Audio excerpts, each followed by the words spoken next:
Hello, I'm Todd Spatafor, and this is another spectacular thing. Kubernetes, what is it? No, really, I'm asking, what is it? Just kidding. Kubernetes is an open source platform designed to manage, scale, and deploy container workloads. But that's a lot of words. What does it actually mean? Well, we have lots of containers now. We have containers for just about every little thing that we code for. But how do we maintain those containers? We have to deploy them, and sometimes there could be thousands of them, especially in cloud environments. We have to scale them, so when we're getting hit by traffic, we want to scale our website so that it can handle the load, or reverse, pull it down so that it's not wasting money. And we have to manage it. We have to manage the workload so that if one container crashes, then we can spin up another one in its place. All of that work is quite a manual task, and it's hard to do. It's hard to do right. So that's where Kubernetes comes in. Kubernetes is an orchestrator that manages all of this complexity for us. Over the next few months, we're going to build a Raspberry Pi 4 cluster for Kubernetes. This is going to differ from a production Kubernetes cluster in that it's only going to have one control plane and 5 worker nodes, as opposed to 3 control planes or 5 control planes that would manage a quorum and high availability. We're just going to have one. But we're going to deploy real services. We're going to include monitoring, storage, CI/CD, and the works. So stick around and join me as I build this cluster from the scratch. Now you might be thinking, why Kubernetes in a home lab? Well, that's a very good question. The skills that we're going to develop over the course of the next few months translate directly to workloads that you would find in a DevOps environment. So it's not just a home lab, it's a real learning experience. Unlike Cloud K8s, you'll understand every component because we're going to be building it from the ground up, from the hardware all the way up to the top. Whereas a Cloud K8s, you would just create a cluster and it would just be there. We're going to build it from the ground up using Talos Linux. Talos Linux is very easy to maintain and create a cluster in because it handles all of the certificate wrangling for you. Here's the hardware that we're going to work with. On the left, you'll notice the Raspberry Pi 5 NAS that we built a couple weeks ago. We're going to use that for persistent storage, but not this week. This week, we're going to focus on the Raspberry Pi 4 cluster, as you can see on the right. This is 6 Raspberry Pi 4s with 4 gigabytes of RAM and 64 gigabytes of SD cards. First, we're going to go ahead and download Talos Linux. Select the single board computer for hardware type. Select the current version and click Next. Then we're going to say Raspberry Pi series and click Next. And we're not going to download any system extensions at this time. We'll add them as we need them and click Next. And next, for customizations, we're just going to, or the bootloader, we're going to leave it at auto. Click Next, and then we have our download section. This has a lot of information about how to download or load the cluster, but we're just going to get the first boot disk image here. Click it and let it download. It's a very small download, about 180 megabytes, but it extracts into a 2.8 gigabyte file. Once the file's been downloaded and unzipped, let's go ahead and flash our drives. We're going to use DD for this, with the in file being the metal ARM64 raw file and the out file being our dev SDA. Do this 6 times for each of the disks, and then we're ready to plug them in.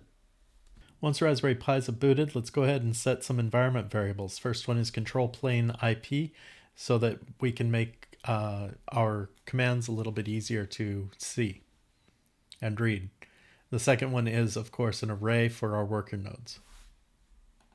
Next, we want to list the disks on our Raspberry Pis so that we can know which disk to install Talos to. We do that with the get disks insecure command. Insecure because we don't have the certificates in there yet. And we send in our control plane IP for the node. Here you can see that the disk name is mmcblk0. Keep that in mind or copy it down somewhere so that we can use it in the next command. And let's create a couple of variables, one for the cluster name and one for that disk name that we just copied from above. Next, we want to go ahead and generate the config for our cluster. That's with the talos control gen config command.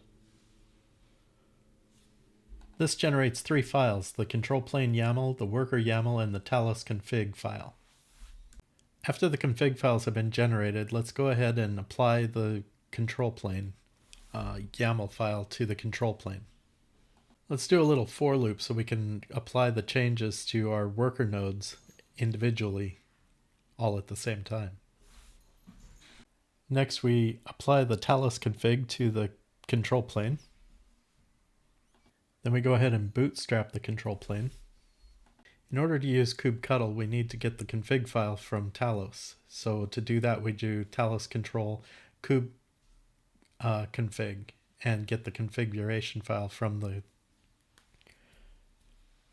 the control plane.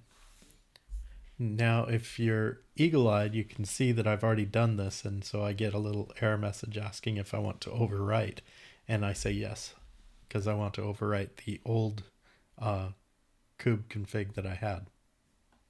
Finally, let's check the health of our Kubernetes cluster. Everything looks okay, so let's go ahead and do our first kube control and get nodes, so we can see the status of our nodes. And all 6 of them are up. We're all set up. Now we just need to deploy some containers. Let's deploy our first container, which is a hello worlds of sorts that came from Talos. They both look like they've been created. Let's go ahead and check to see if they've been deployed. And it looks like both of them have been deployed. The service and the deployment are good. Let's go ahead and hit the endpoint and see what comes back.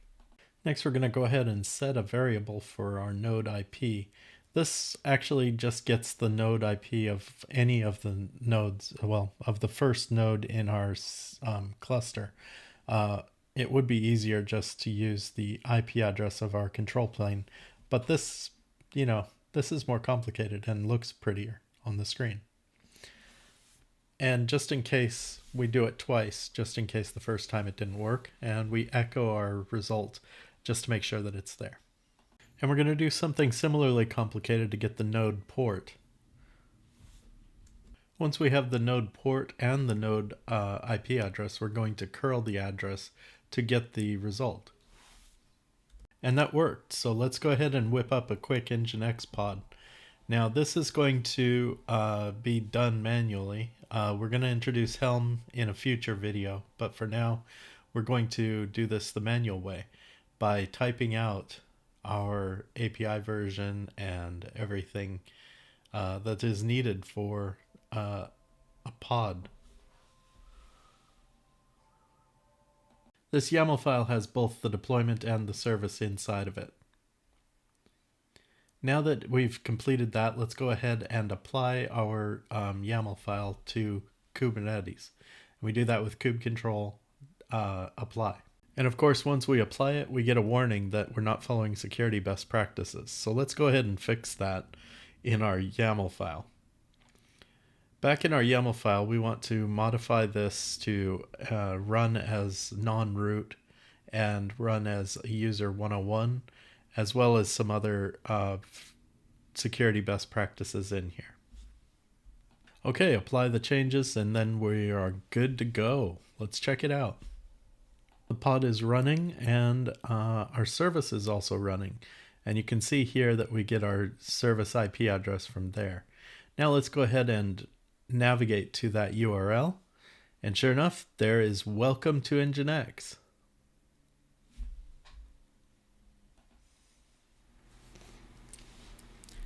So that's Talos Linux running our Kubernetes cluster on Raspberry Pi 4s. What did you think? Sound off in the comments to let me know if there's anything that I missed or anything that needs further explanation. But a cluster without any workloads is just a bunch of expensive blinking lights. Next time we're going to build on this cluster by adding in persistent storage. And then after that, we're going to start in the real workloads. So stay tuned and hit the subscribe button and ring the bell so that you're notified when new videos come out. Thank you for watching, and we'll see you in the next video. Thanks. Bye.